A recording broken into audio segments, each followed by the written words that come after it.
High, কি অবস্থা সবার, কেমন আছেন?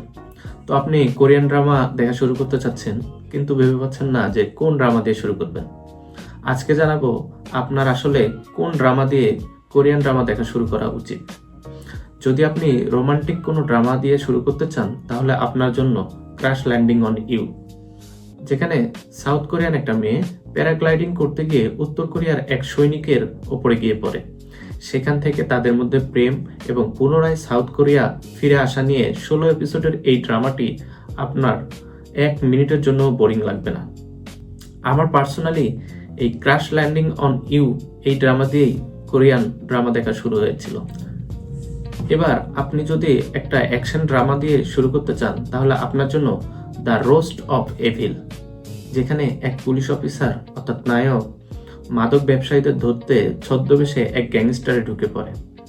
শেষ পর্যন্ত কি আসলে সে ধরা পড়ে নাকি মাদক ব্যবসায়ীদের ধরতে পারে, এটা জানতে হলে আপনাকে দেখতে হবে দ্য রোস্ট অফ এভিল।